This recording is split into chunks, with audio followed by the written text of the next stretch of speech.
Recording in progress. Okay.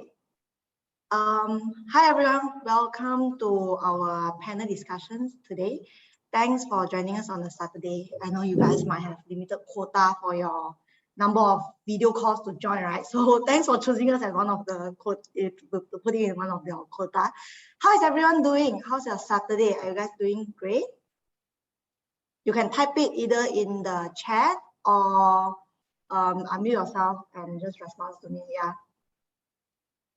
Yeah, today is a Saturday, Shem. Nice. Okay, just maybe a little bit of warm up to do with everyone, right? Just so that we can know that you are here together with us. What's your current role right now? So maybe type in the chat row, let us know that are you a software engineer or you're actually looking to transition into a software engineer, right? Type in the chat or unmute yourself and let us know. Oh, we have student here. Cass is a student. Welcome, Cass.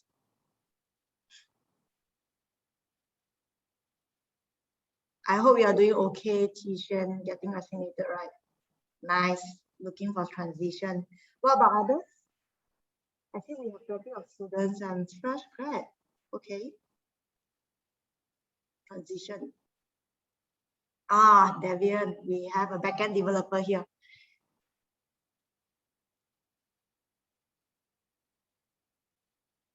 Nice. Okay, looks like a lot of people are looking for transition. We have students and we do have some technical personnel here looking for more advice. Great. So welcome to this talk. In these sessions, we will have a few speakers here. One of it is Anne, Kar Yen, and Wendy, as you can see in the panel. So just a quick introduction about the host today, right? So we are Women Who Code. Women Who Code is a global non-profit organization founded actually back in San Francisco. So we do have a lot of chapters all around the world. In Kuala Lumpur, it is founded in 2004, and we have a few tracks running, right? So the mission of this Women Who Code is actually to empower women in technology field. But we do welcome people from all ages and all gender to join us if you just want to support the mission. That's why you can see the event. We actually don't just limit it to just women. We run a few tracks. We have software engineering track, we have data tracks, we have cybersecurity track, which is a fairly new track running right now. And lastly, we have a product management track. So we run events, workshops, study groups, and panel discussions like this. Okay, together with us, we have Ambition, which is a recruiting company. They are very famous for recruiting technology fields, personnel, and also other fields now, but because today we are focusing on technology, I will just say technology for now.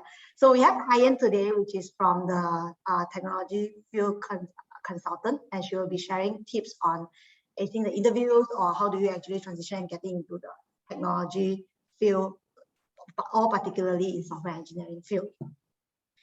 Next, together with us, we have Maxis.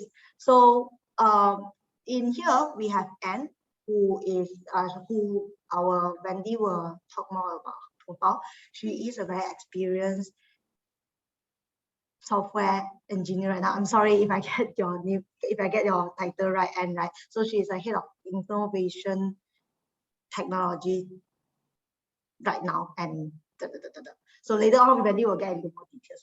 So next, what's going to happen today? We have decided to split the panel discussion into two sessions. First session is we will talk about more on how do you start a career in software engineering. So this is more for the beginner and those students, fresh grad, or the personnel that's looking for transitioning into software engineering. Next, we also will be talking about how do you progress, maybe level up in the software engineering field, right? I'm sure we have a lot of questions on it. We will solve it, we will answer those questions during the panel discussions. If it's not being answered, please feel free to type it down in the chat or raise your hand during the Q&A session and we can unmute you for you to ask your questions. Okay. Before we even start, let me just run the last slides, which is a how-to. Okay. Upon joining this meeting, we automatically mute your mic. but we keep it, we keep a flexibility here that you can actually unmute yourself during the Q&A session. Sorry for the typo.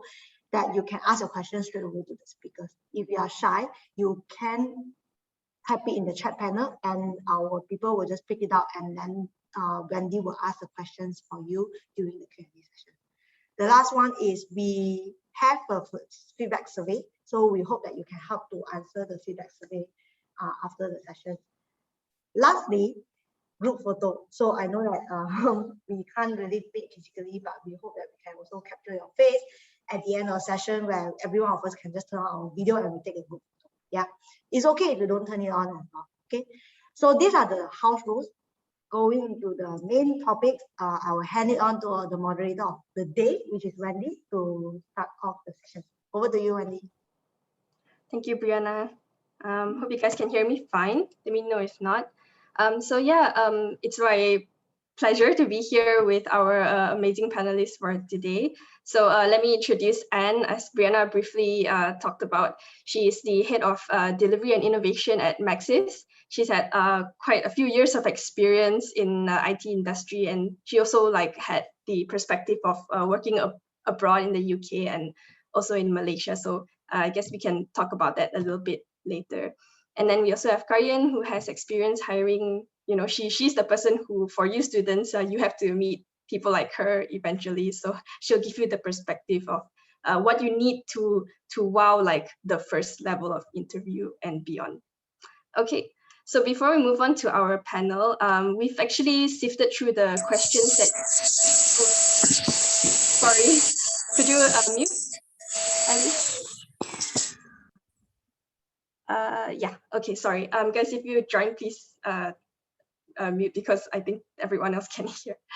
Okay, so before we get into the panel, yeah, I think some of your questions, right? A lot of people are want to know what's the difference between all the different IT roles. I think nowadays we have we're having more and more different specializations. We have DevOps and front end, back end.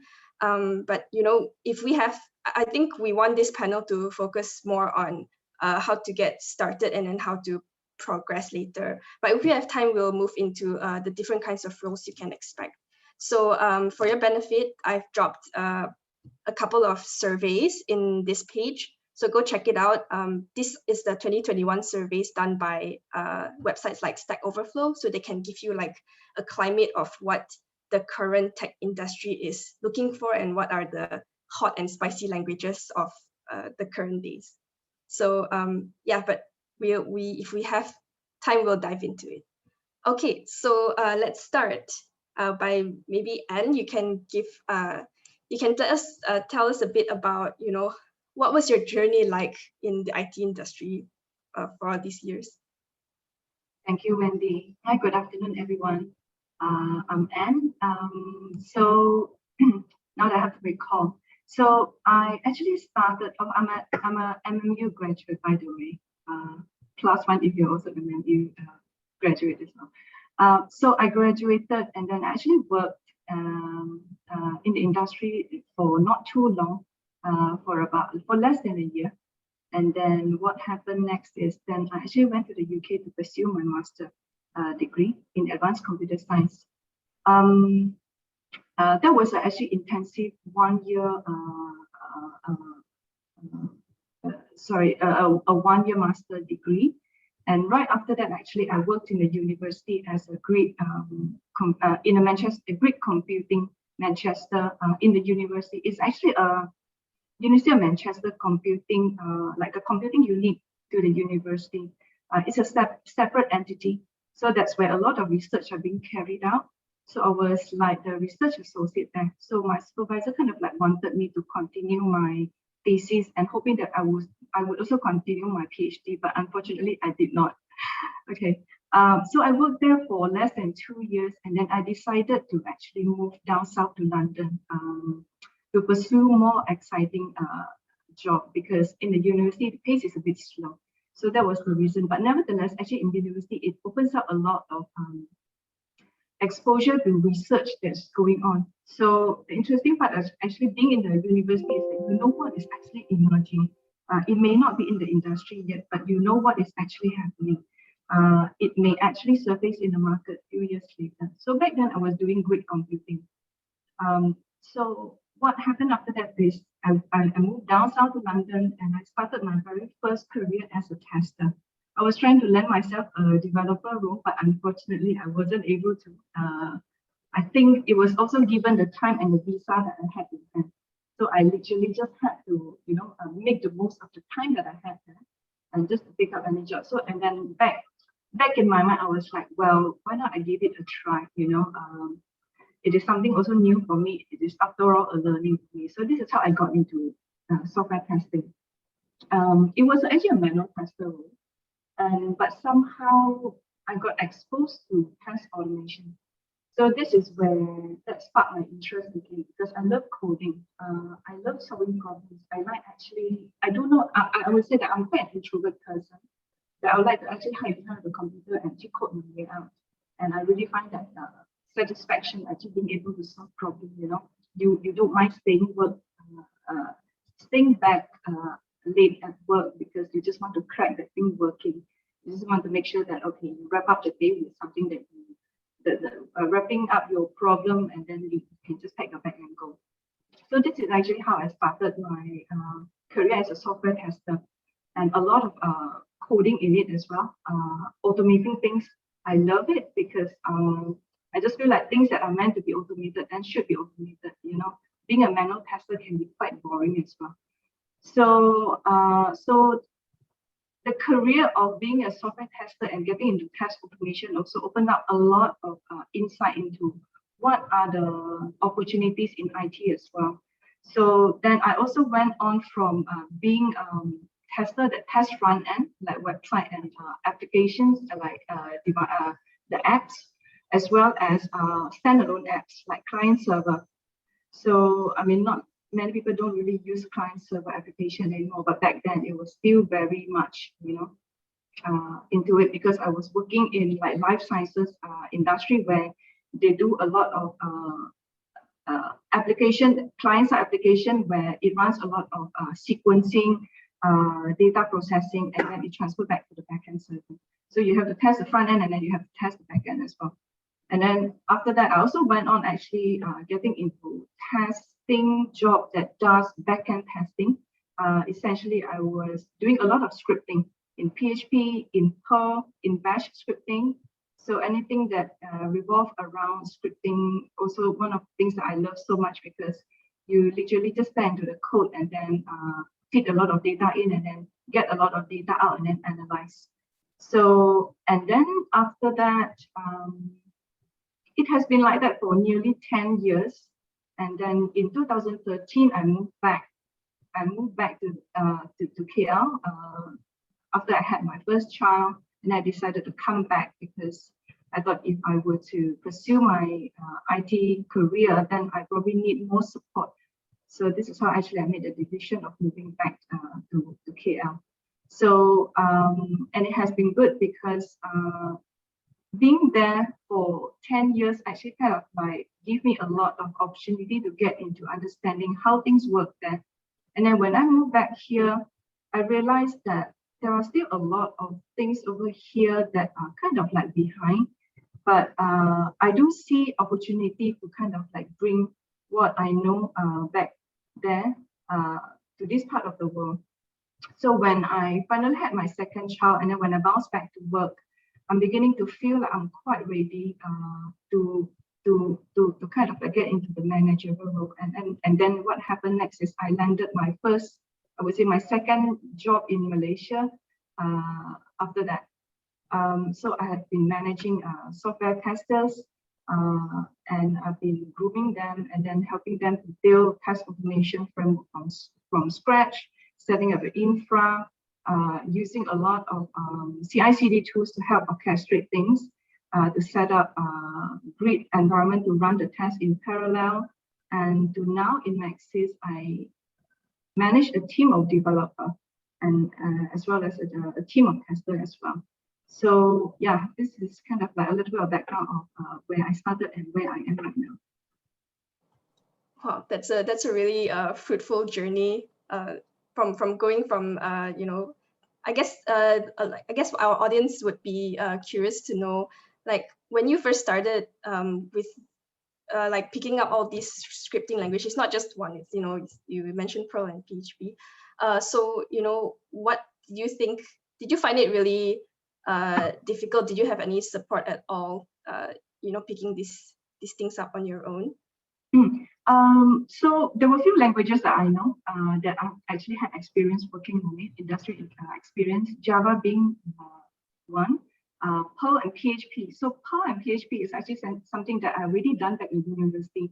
So back then I had very geeky boyfriend back then that he compiled kernels, you know, he's a very geeky person. So I got a lot of influence from him back then, that I started doing a lot of scripting and to understand what are the differences between scripting and conventional programming language, why you do why scripting. So this is how actually I fell in love with scripting, because you don't have a compile, so you literally just have to code it and then you just run it.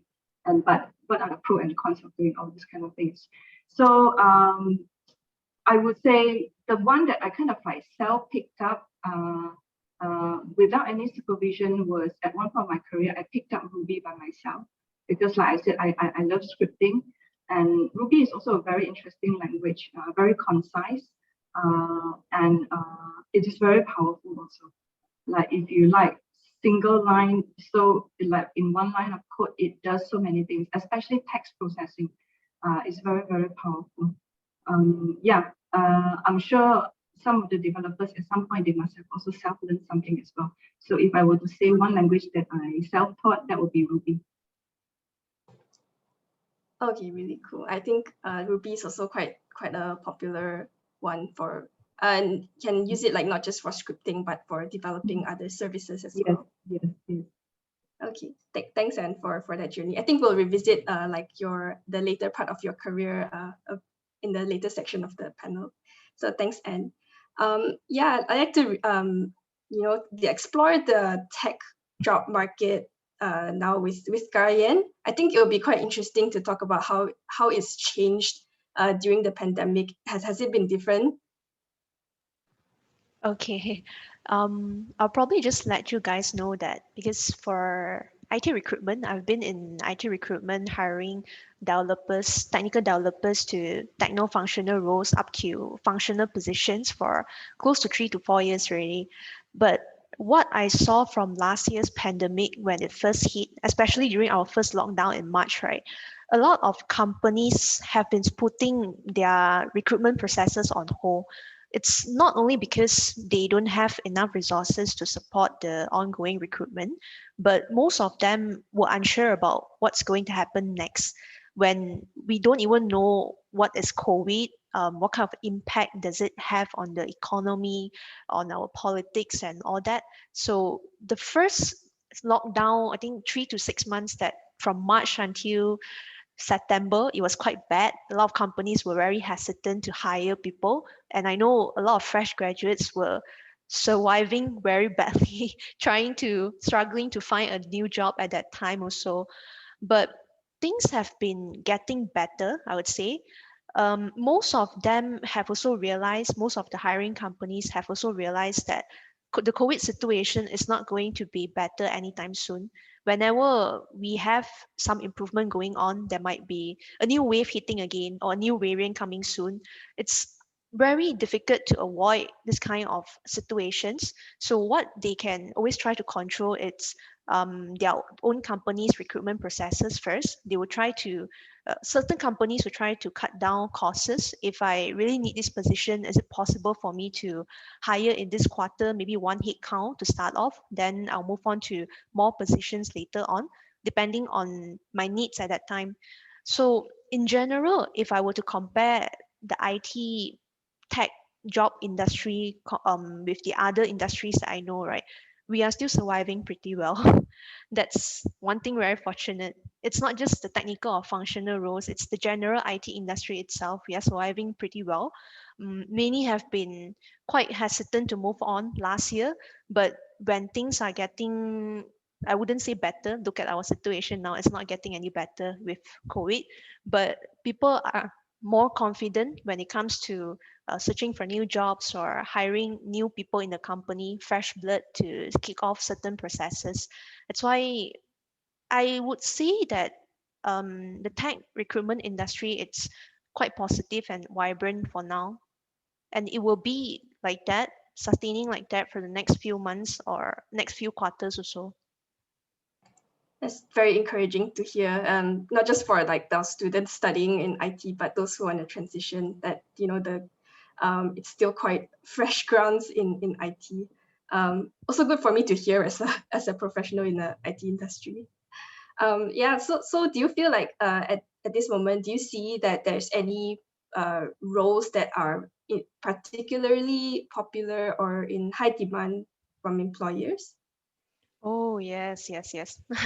I would say most of the technical development related positions are very high in demand right now. When we talk about backend programming languages like Java, PHP, JavaScript frameworks, Node.js, front-end development, full stack, even certain positions in DevOps and automation scripting, site reliability engineering, all these that are actually quite popular among fresh graduates and companies that are trying to hire. And also, I realized one thing: most of the time, when the company is very focused in hiring a certain position, maybe let's say if you are going to hire a Java developer, they will also ask for additional skill sets as added advantages. If you have experience working on maybe automation testing, certain development positions does require you to work on scripting as well on the testing part. And there are also a lot of companies who are trying to deploy their solutions on cloud already. So if you have any additional exposure towards DevOps technology, cloud solutions and all that, it will definitely be really helpful. And functional positions like business analysts, consultants, and also project managers, we still see certain companies that are trying to hire that. But if I have to put them in priorities, right, especially during the pandemic, the technical development positions are the ones that are high in demand now. Okay, got it. So yeah, I hope y'all took notes on what the specifics that Kar Yen say. Yeah, what kind of candidates do you see most coming through your pipeline? Are they mostly, I know you hire mid to senior, right? But do you hire fresh graduates and also people who transition mid-career from other industries? Yeah, we do. Although most companies or clients, they will only come to us to hire mid-level or senior developers or other different positions, mainly because of cost, because they will want to focus on their own internal hiring to get fresh graduates on board where they can start to train them from fresh. But I do speak to a lot of fresh graduates and junior developers at times when they submitted their resumes or if they dial in directly from my landline, trying to get a little bit more information about the kind of career paths that they can try in IT or technology. Most of the time, if we are talking about fresh grads, right, they are coming from computer science related degree, bachelor's degree or diploma. There are also a couple of them who studied in engineering, mechanical, electrical, or mechatronics engineering, which you might require to touch a little bit on C sharp, C++, that kind of scripting languages. And a small portion of them have never actually got exposed to any formal education about IT at all. We do see this kind of people about 10%, 10 to 20% of the time. Okay, that's higher than I guess one would imagine. But these people, as in even if they don't have concrete IT experience, they're still desirable profiles, and you don't no, typically they don't have problem catching up in the IT industry, you think? It depends on how you start off the process, because I know a lot of people, they might have that kind of thought to switch to a more technical oriented IT path, but they don't know how to start, like what should I be, how should I put myself out there to start off the process or the interview? How do I keep the interviews coming in if I want to attract more potential employers, right? One thing that I would always suggest is that a lot of employers, they like to see code samples. If you have any open contributions on platforms like GitHub, Stack Overflow, please always put that on your CV. Even if it's just maybe simple contribution once in a while, not very often or frequent, you should still put that on your CV. Because what they want to see, if you don't have any IT related background, they still want to observe whether you have that kind of capability to take up the role or not. So to get yourself, to secure an interview for yourself, even before anything else, right, you should try to demonstrate your worth out there by showing your technical capabilities. If you have any freelance projects that you have done before, whether or not they are being published, it's not a huge matter for now. It's just about how you can come up with a clean and scalable codes. So when people look at your structure, they will roughly know what kind of technical skills, what level are you at right now? If you join my company, how am I supposed to groom you? So that part itself is very important. And I believe probably Anne also have some experience dealing with people who doesn't come from an IT background. Okay, I can add on with this one. I think the whole, when you pointed out, thanks, Kar Yen, for mentioning this point about actually opening up your source code and put it in GitHub or whatever to share out. I think the idea is not about telling the world that your solution is the best, but or that the idea is actually to really dare yourself, put it out there, invite people to come and have a look at your code. And if there is any improvement that can be made on what you have already worked on, then let's continue to improve it. So the idea is to really actually share what you know to the world. Something that you think that you could have actually, you may have actually solved some real world problem that people might be able to benefit from.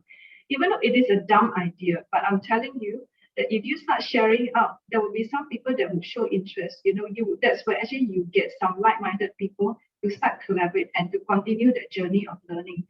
So I think when we look at the CV also, we would candidates with something that they put up there. That means first of all, they are proud of their work. Secondly, is they also want to open up that kind of improvement, collaboration with people, because whoever they actually start downloading and people might start giving comment, and then therefore you will kind of like open up for improvement. So I think it is quite an essential part of being a software developer, where apart from your work, what are your own interests? You may have been actually having something in mind, that some real world problem that you want to solve. Maybe people think that it's a dumb idea, but it doesn't really matter, because all it matters is you want to solve problems. Yeah, totally resonate with that. I think it's very common for I think if people find this daunting, right, that you have to go out there and make a project, I guess think of it as, you know, in software development, in the end, your output is code. It's something concrete, right? It's a system, it's an application. So you might as well show that you have tried it once yourself, and you yourself experience like what that process was like, from creating something and then you might hit walls and it break down or it doesn't work, but at least you've been through that process and you can the journey of that learning. Yeah, exactly. And I think in interviews, right? This is a question for both you, Anne and Kar Yen. You ask questions like, tell me about a project that you've done before. Yeah. Even though I might not be the one that it's conducting the full technical discussion with my hiring managers, but I still have to do a little bit of technical pre-screening before I submit the applications to my clients, right?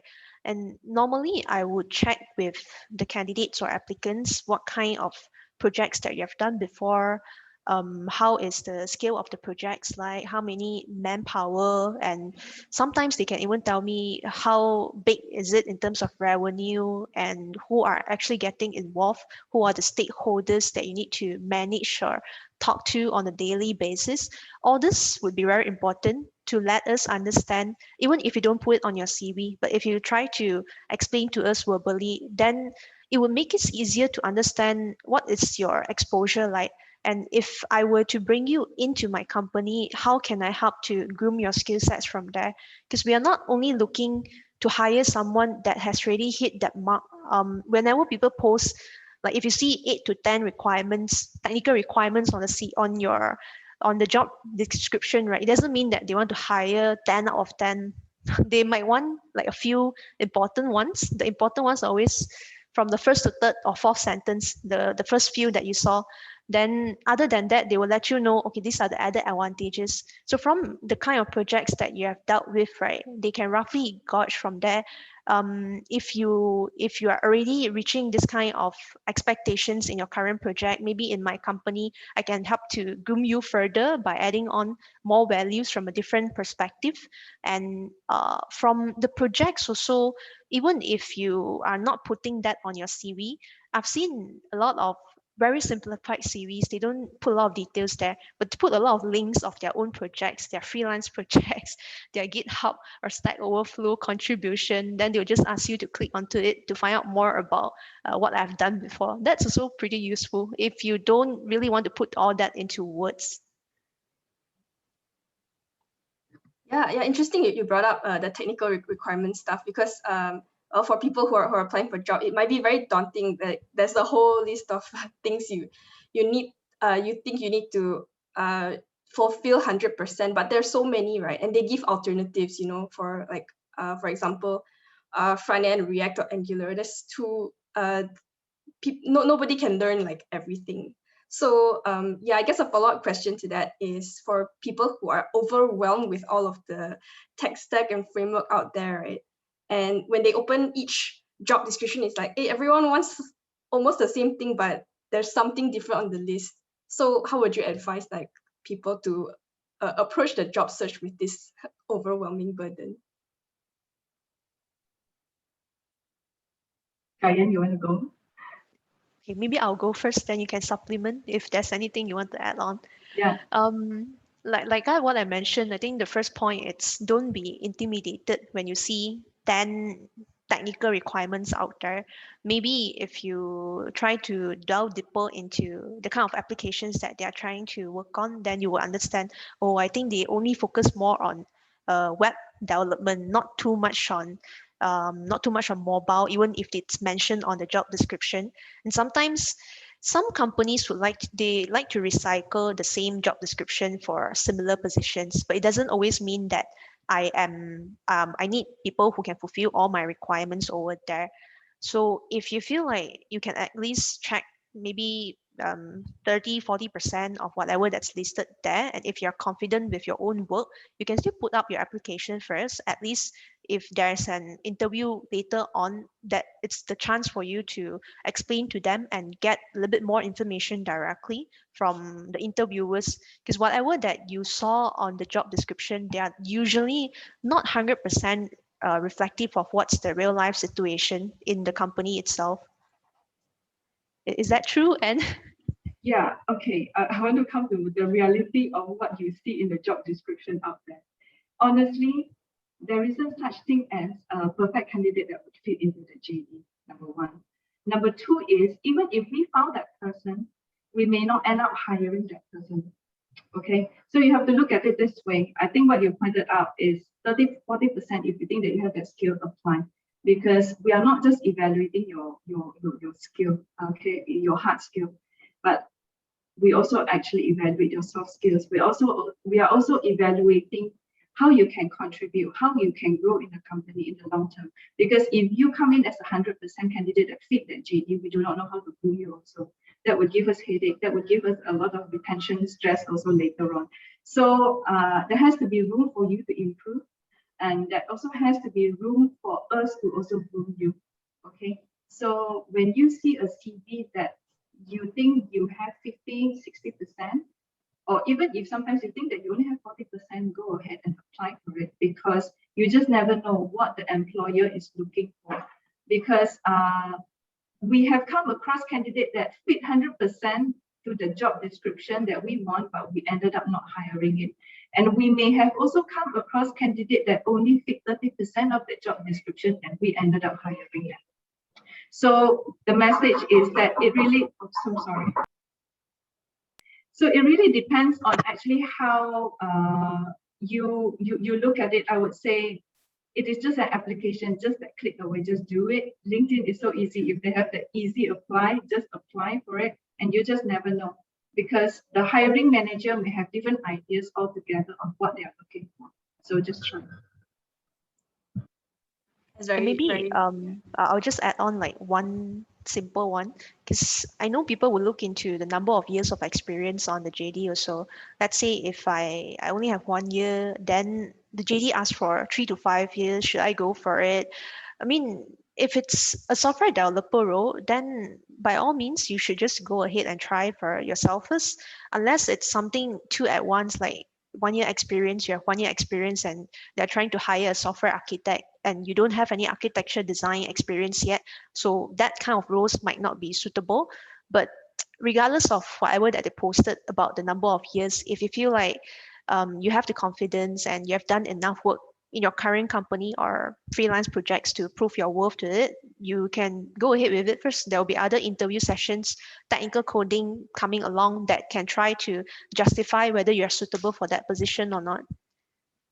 Yeah, correct. I mean, even at Maxis, what we do is we typically have a digital interview just to gauge your hard skill. And then if we think that you fit actually about, not completely not knowing how to answer that technical skill questions in digital interview, and then we think that, okay, the way you answer the questions and how you approach that problem, we think that you are a candidate that worth we actually having a talk with, then we will definitely invite you for interview. So we don't just assess you based on your hard skill, because it is definitely not just the hard skill that sells.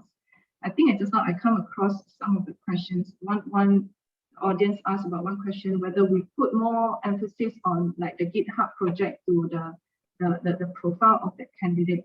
We look at it both.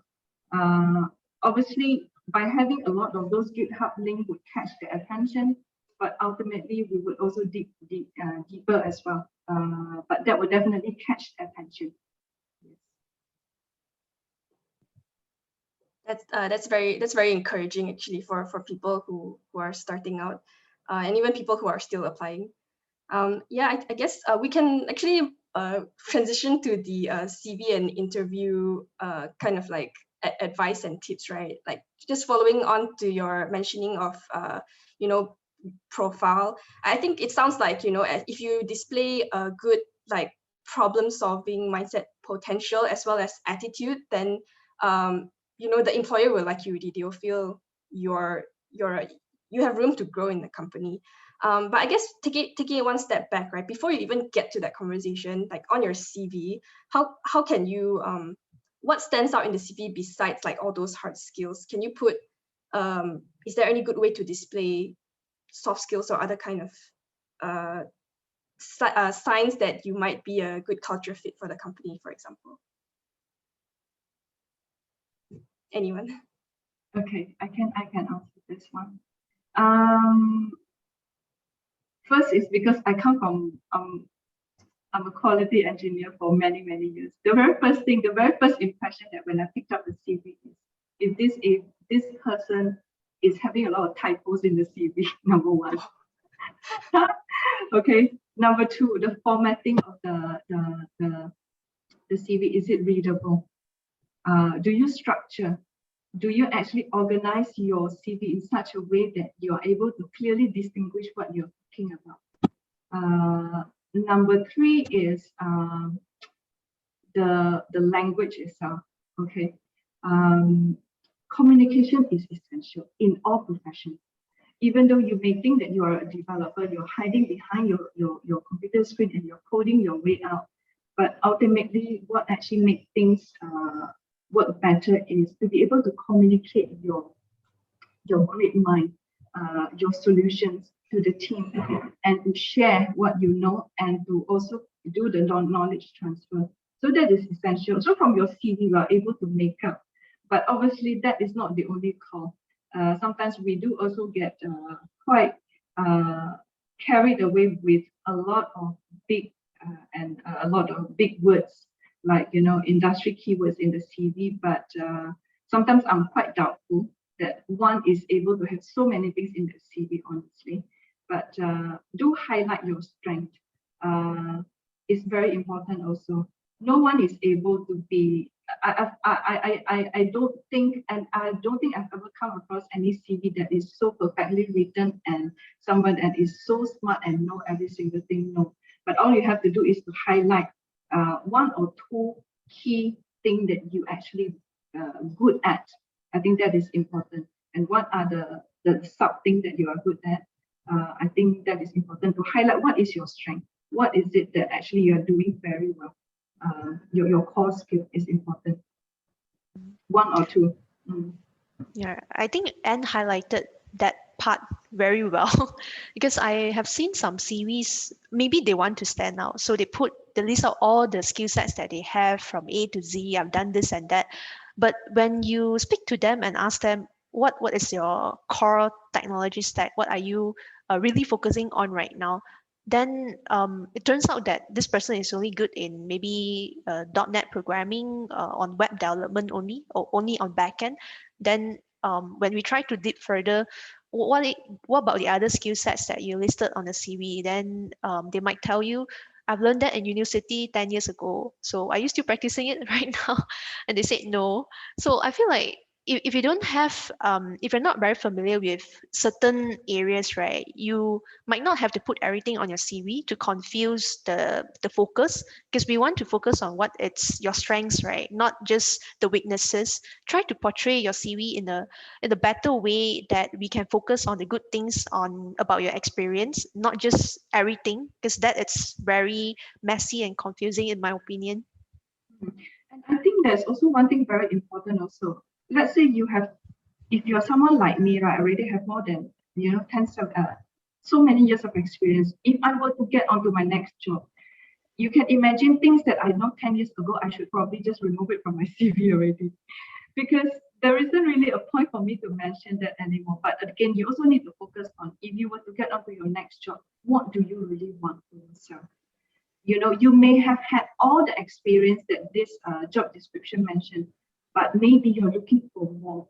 So that statement, that career, the career aspiration statement is very important, because you may be someone that is also doing it in the transition of in career transition, but you wanted that something so much, then make it very clear in the CV, especially the very first part, your career goal. What do you actually look for next? Make it very clear to the whoever that picked up your CV and know that, okay, maybe I'm actually a chemical engineering graduate background, but because I love software engineering so much, I love digital development so much, I want to get onto it, and I've done blah blah blah blah to get myself ready. So that statement is very, very important.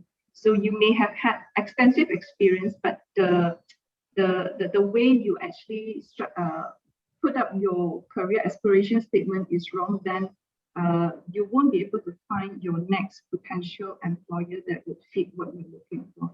And therefore, they also can't really catch you.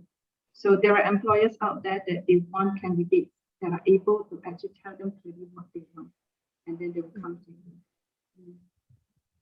Yeah, that's a good point. I think in coding, we sometimes come across the concept, we say like your code should be screaming at you, as in what the code does should be very obvious. And I think it applies in CV as well. The CV should be screaming like, I want this mobile developer job, mobile only, something like that. So it's very clear for people. And the why is very important, because everything that you do, you have to have that very clear intention why you want to do this. The why statement also very important. Yeah, very, very good points. Yeah, I might add, like, I've seen some people, well, actually, even some people in this call who was able to, demonstrate the part where you say how someone can communicate ideas, because there's a really part of working in IT. You talk to your teammates. You need to be able to communicate complex ideas, and you might not get it right the first time.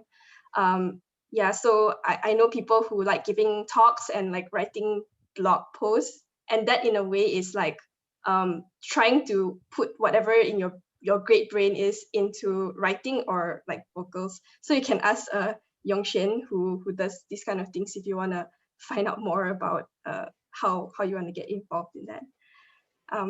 Yeah, all right. So yeah, I think like given your advice on how to groom a CV and subsequently like future interviews, you craft like a very focused, you show like you're focused and dedicated to this role, whether you're fresh graduate or transitioning. So how about like what happens when you actually get the interview? Is it common to have like technical assignments or coding exams, and how is the best way to prepare for that? I can probably start off with this one first because I work with a lot of clients that hire technical developers. So if your role is related to coding in the future, then there would most likely be at least one, I would say there will most likely be one or two technical discussions in addition to one technical assessment.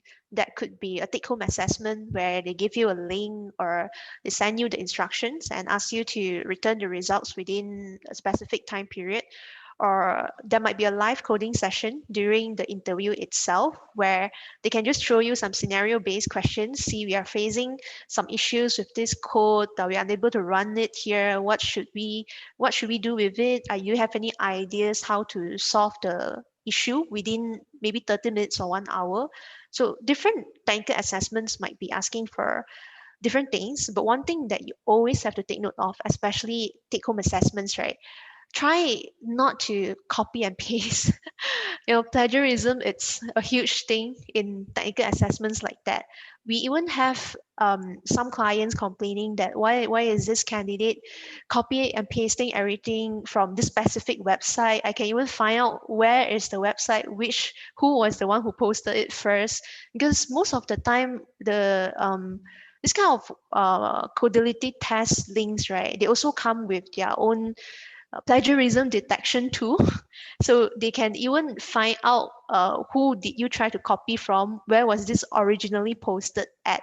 So maybe some of the candidates, they are just trying to refer and come up with their own codings, but somehow you might not notice that you have actually copy and paste quite a considerable amount of the same code over there. So this is something that you have to take note of. But for live coding sessions, it's a different thing to start with also. The pressure, it's high when you're talking to people that's much more experienced. They are putting you in a very difficult position, difficult question, and they want to see how you react to it. So my take on this is that sometimes even if you couldn't come up with a perfect solution, 100% solvable, but you can also let them know what are your thoughts behind this, what's the logical thought processes behind this, why would I choose this framework instead of the other, why do I have to structure it in this way. If you are able to justify your answers by explaining about all that, then no one would want to penalize you on minor mistakes, because we're not looking for a perfect code over here. We just want to see how would you come up with your solution, and are you able to explain yourself. So that's what I feel about most of the coding assessments out there. Yeah, you're right, Kar Yen. We are not looking for 100% correct answers when we actually post any technical or coding questions out there. I would say the highlight, the key thing that we are really looking for as a hiring manager is that we want to see how you approach that problem, how you solve that problem. Because even in the coding questions that we share out in our Maxis digital interview, there's a section where we also ask you, what do you think of that question? So that is where you could justify, even though you could not solve the problem, what are the thought process, what actually lead you to the answer that you put out there first, to answer the question. So the thought process is key. To be able to articulate what you're trying to solve also is key. So from there, we are able to make up your thought process, your communications, and how you do your coding. Then another thing that we look at is also when you give us the coding answers, typical code quality stuff that you look for. Are the codes well indented? The naming convention, are they making sense? Are they actually self-explanatory? just so it is easily understood, this kind of thing. So these are all a bit common sense things. Like if you have been coding for years, then you should know that, anyone that look at your code, if it is not well indented, you maybe want to smack that person's face, right? I've actually come across some coding that are so badly formatted. I mean, I'm just kidding you. So I'm just saying that common sense, when we work in a team, when we collaborate and on our coding, then we really look for this kind of things. You do not want to make life difficult for others, and therefore demonstrate that in your coding. Don't take it lightly, although it is an interview, but show that give your best and do the best out of it. Yeah. Okay, so those are good tips on what to do and what kind of mindset to take into a coding assignment, like no matter what the outcome. Have you come across anything that people shouldn't have done, like don'ts of interviews?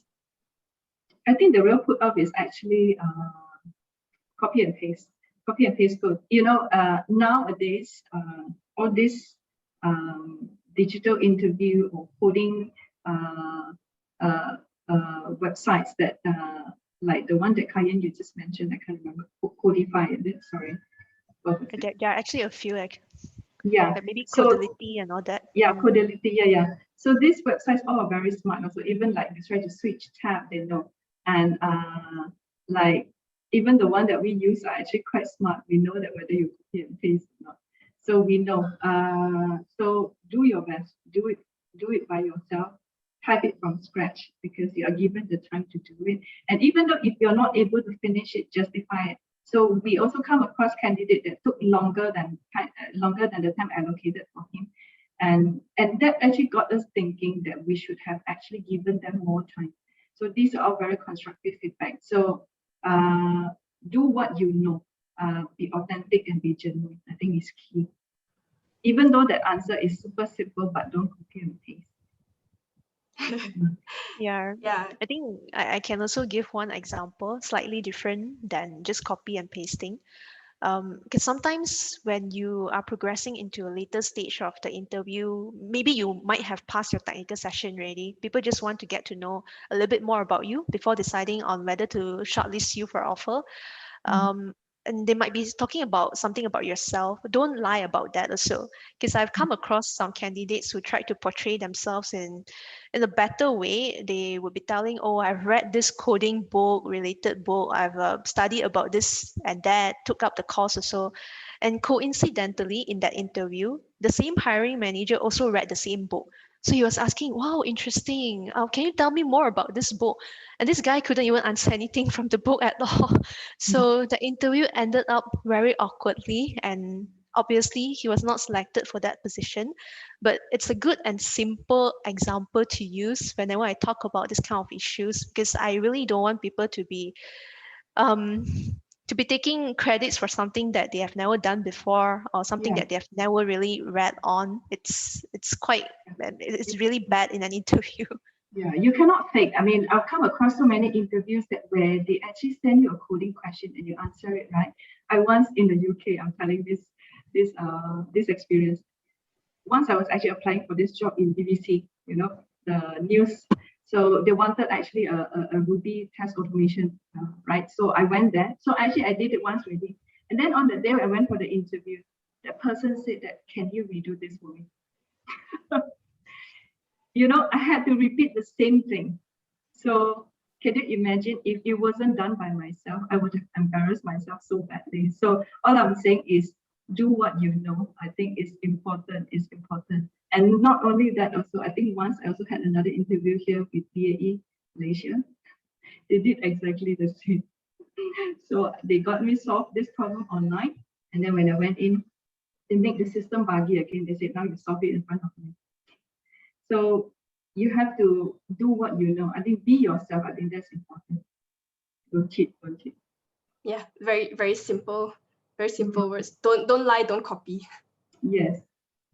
Yeah, but although the thing about making you redo the assignment might be good for exposing people who plagiarize, but I don't know if it's the best candidate experience, since you're like, I already did this before. I know. Yeah. All right.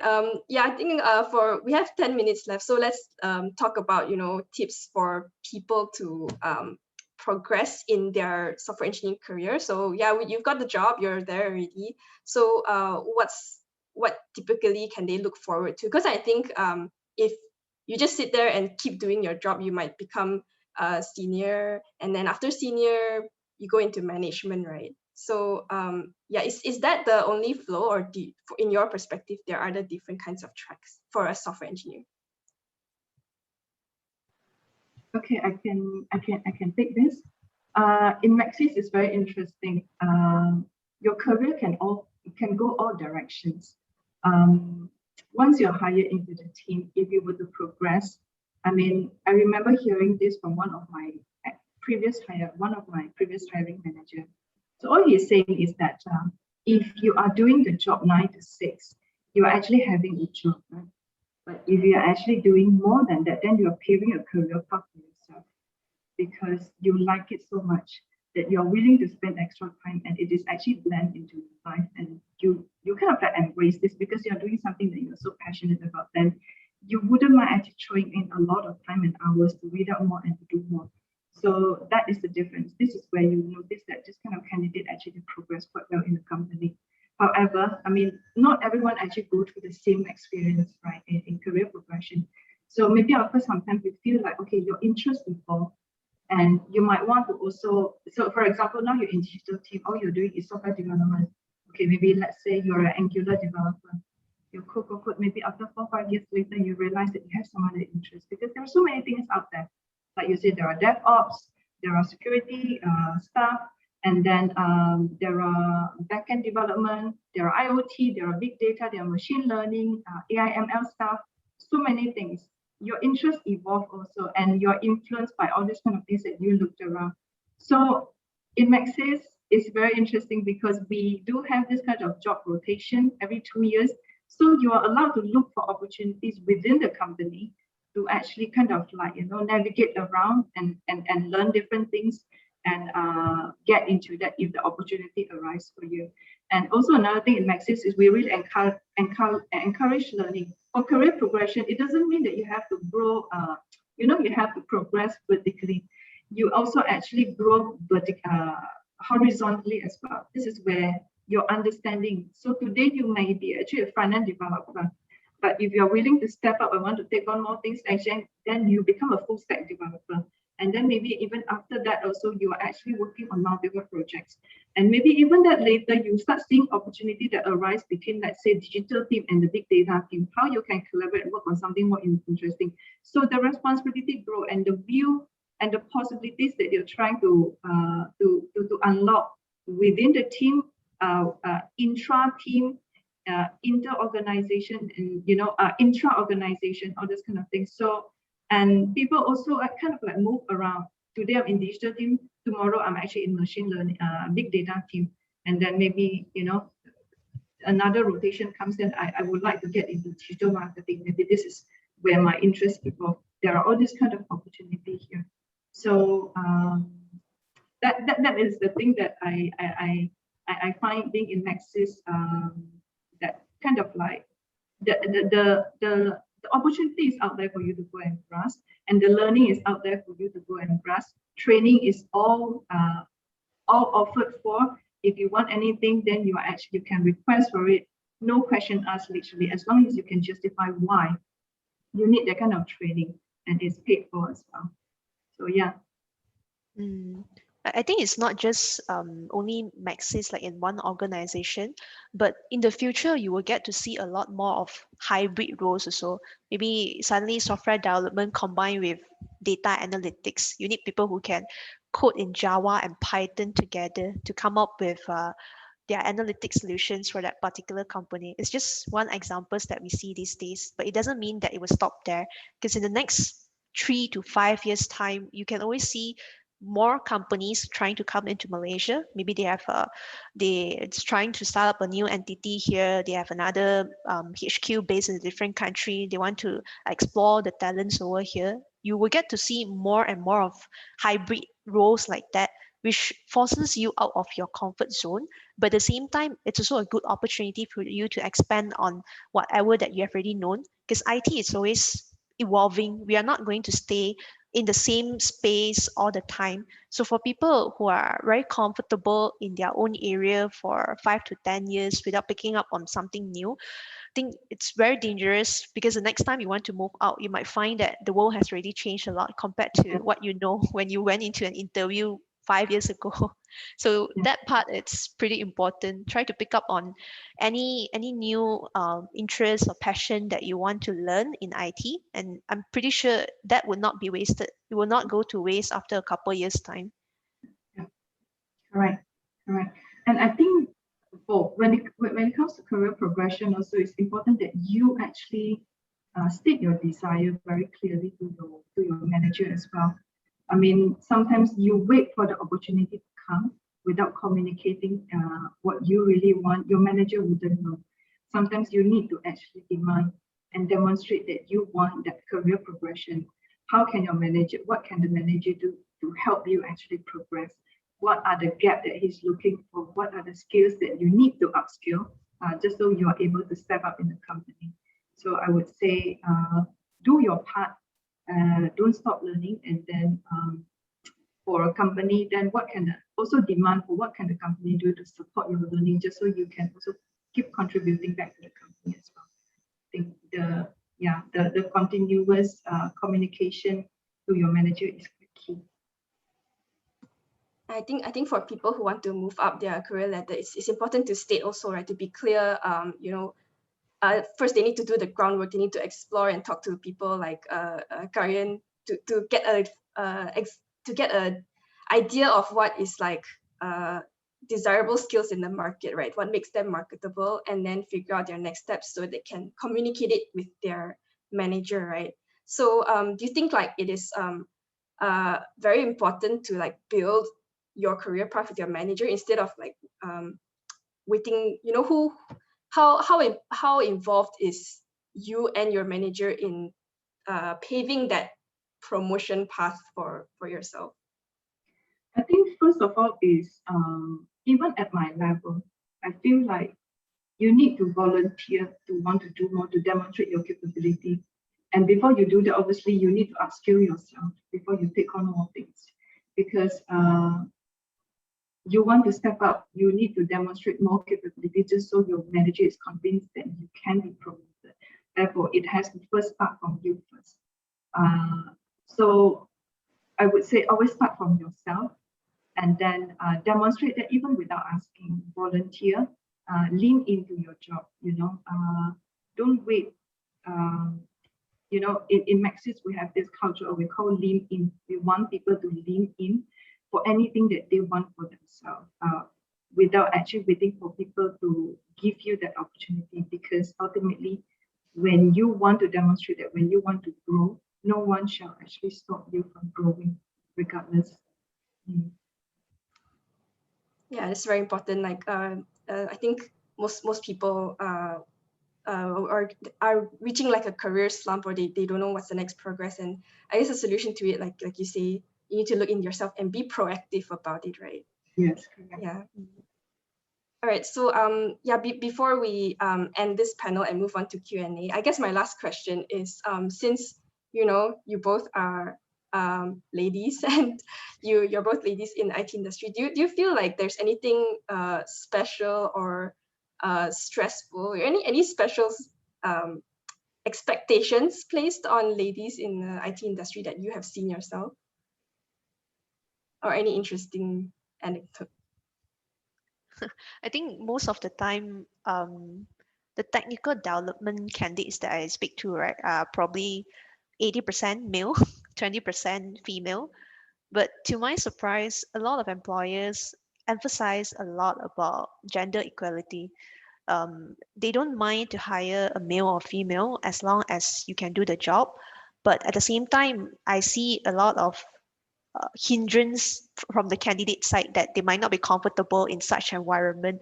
While this company has 10 developers, and if I'm the only female developer there, would that be convenient for me and things like that? A lot of things going on in their mind before they even click on to apply for the job or going for the interview itself.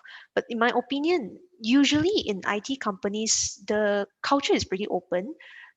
If you have something that you want to voice out, no one will be stopping you. They will even encourage people, regardless of gender, age, and any background, to voice up their own opinions, because that is how a team should work.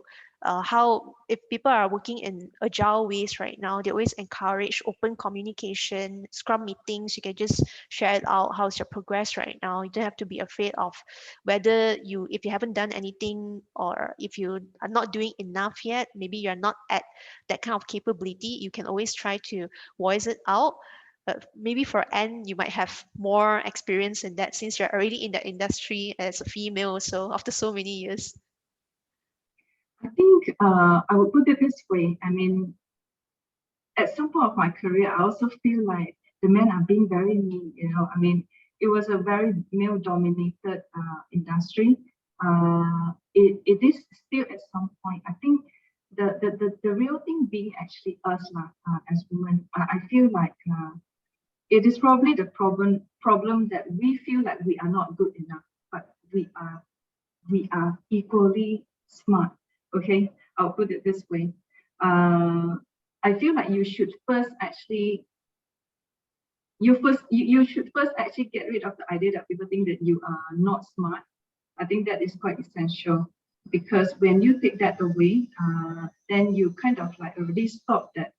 You already block that gender bias that you impose on yourself. It may have been your self-imposed belief that you think that you are not as good as the male coders, but that is not true. So you have to first overcome that first yourself before you actually kind of like think that they think that you're not smart. When it comes to hiring, honestly, apart from the company now emphasizing so much on gender equality, honestly, when I now do any screening also, I'm not going to give any female candidate handicap, because I feel like if they know, they are going to feel bad about themselves. I'm going to make it equal. So it's like, just assume that when I pick the candidate, I don't care whether you're male or female, as long as you're able to demonstrate the capability, the right attitude, the aptitude to learn and to grow and to keep learning. I think I would hire. In fact, I feel like previously, I think we had a chat before that. I feel like women make a better coder than a man. We are careful. We may be a bit slow, but because we are careful, right? But there are a lot of it brings the balance to the team. So you'll notice that now a lot of male also actually enjoy working with female coder as well in the team, because it does bring a different dynamics to the team, and it does bring the balance to the team as well as to the product that they're building on. And the thought process also, I think it is quite different, and it brings the balance generally. Yeah, I totally resonate with that. I've had the fortunate to work with quite a few female developers in my career, and every time it's just like they're so supportive. The level of supportiveness is just 500% more. Like if I don't know, they'll just say, okay, it's okay. I'll tell you this specific thing. And yeah, so yeah, hope to see more ladies in the IT space in the coming years. I think we're improving, but we still have some way to go. All right, thank you. That concludes our panel session. So I'll be reading off some of the questions that our audience put into our chat, compiled by our excellent chat moderators. So Pauline Ting asked, what are the chances of relocating internationally for tech roles post-COVID?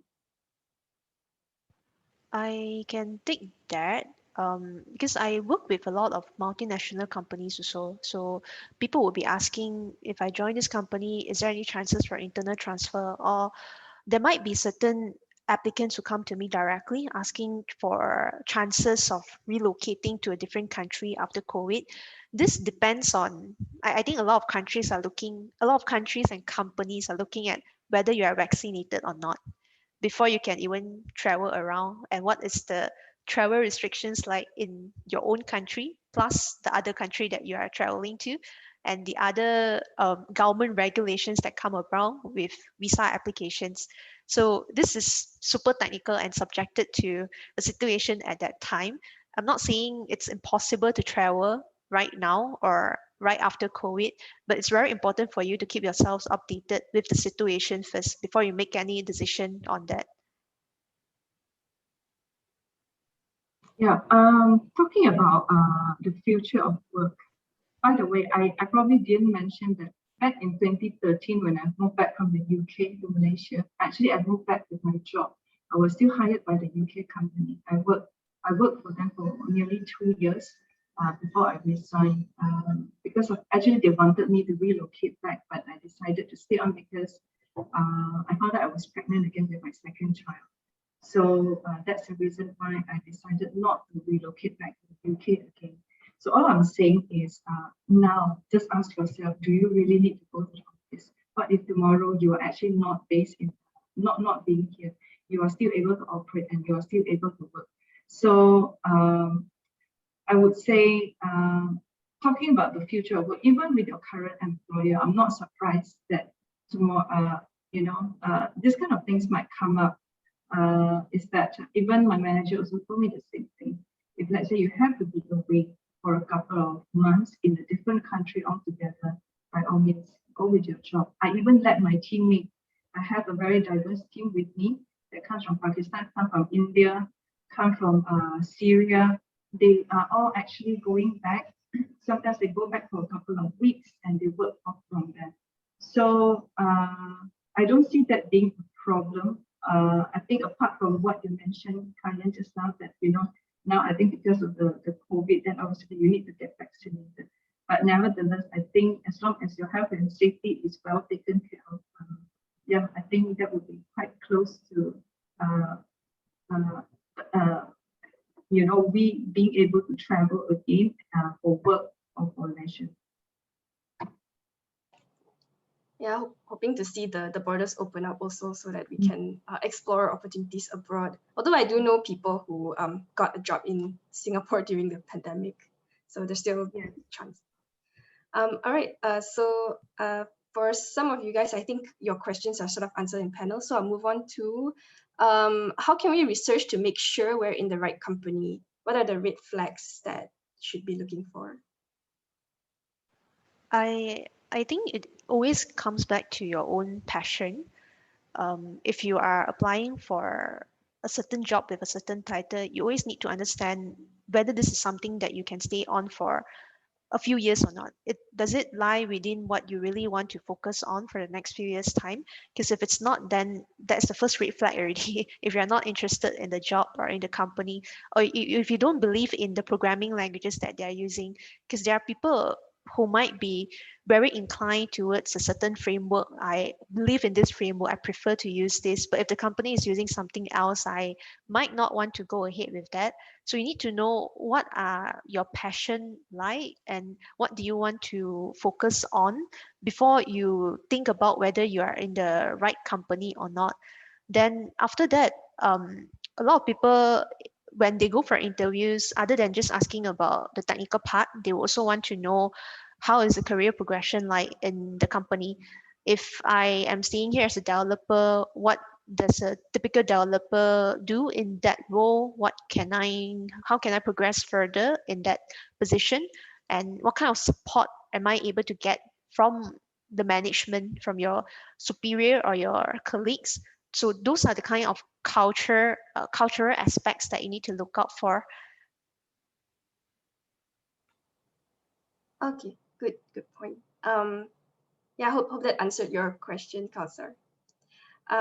Yeah, this question from Mabel is on PM actually. Since I think Karen, you mentioned the business side is also hiring.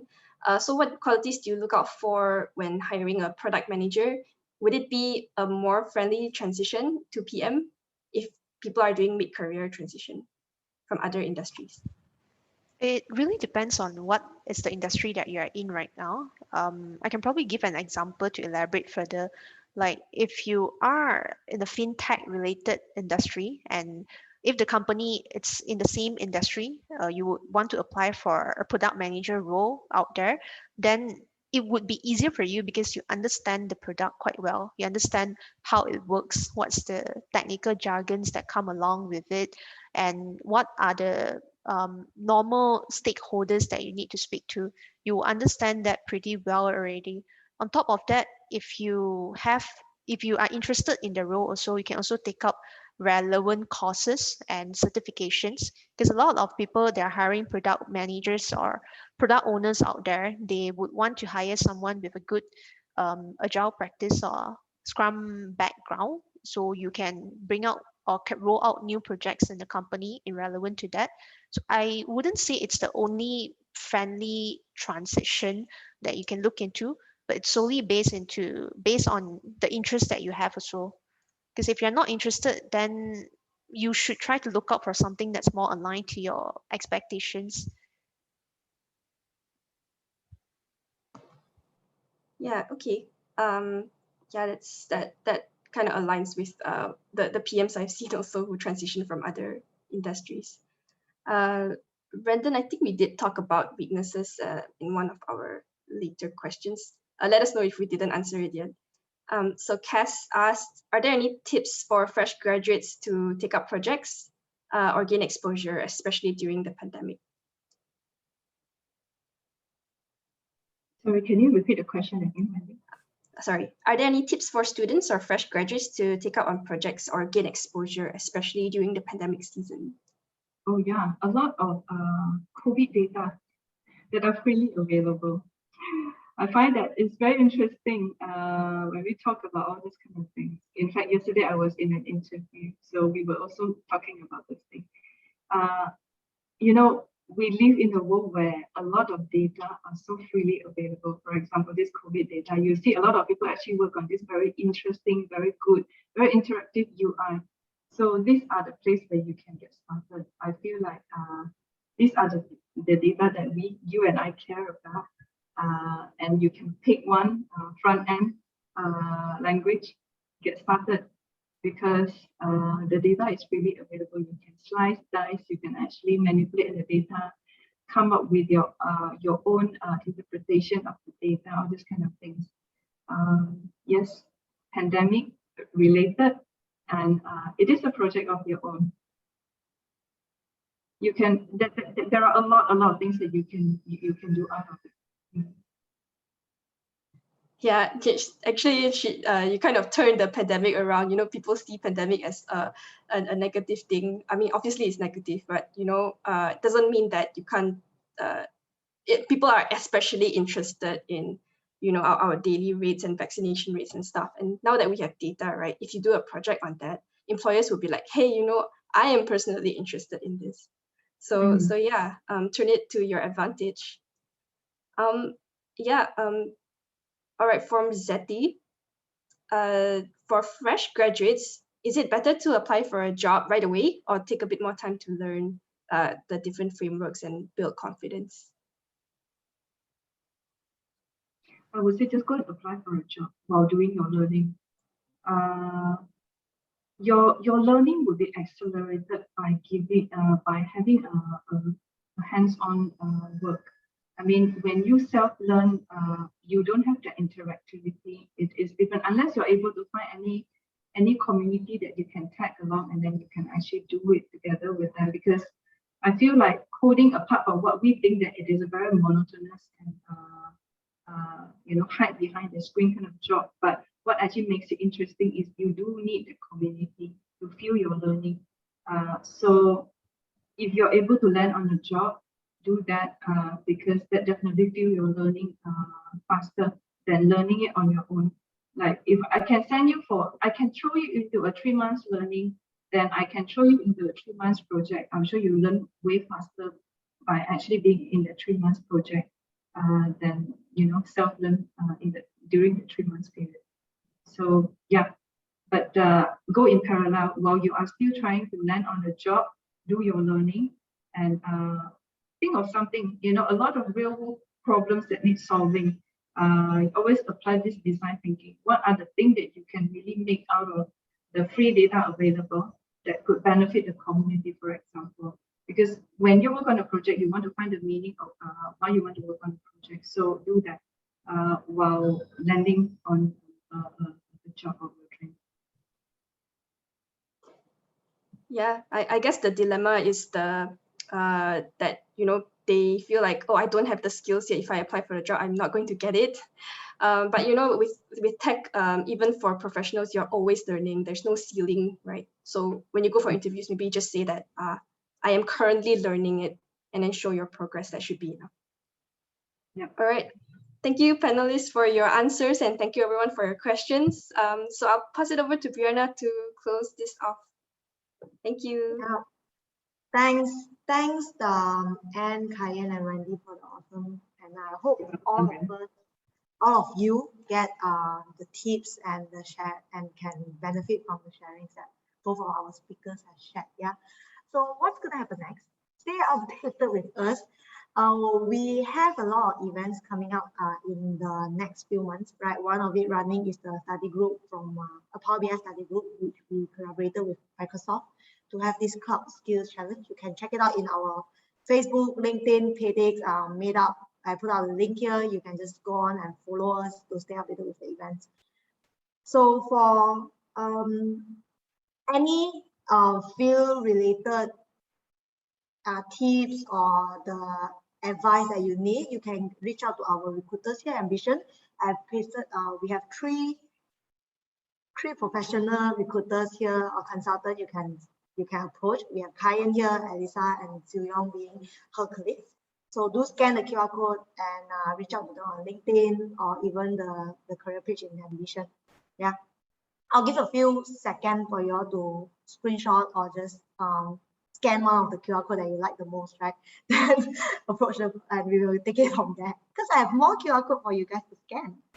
Okay, 3, 2, 1. Next. Okay, the next one is another QR code that is coming out from Maxis.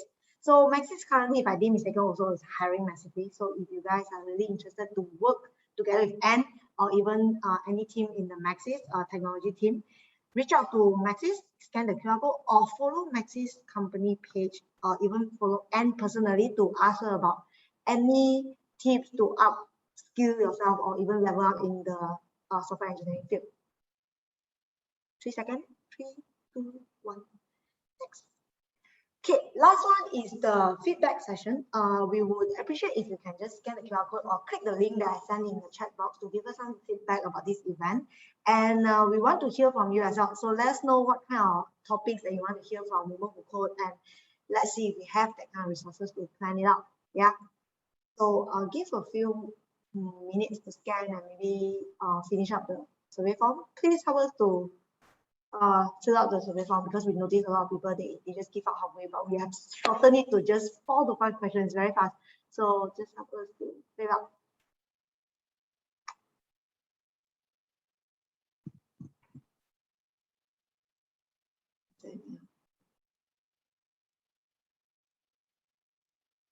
By the way, for digital COE team in Maxis, also we are hiring. So the QR code that you guys scanned previously, it actually returns you a huge list, but do actually look up for some of the openings. So just type the keywords of some of the technology stack that you use, then you might be able to do some filtering. A full stack developer, for example, Node.js, technical lead, digital lead, all these kind of positions.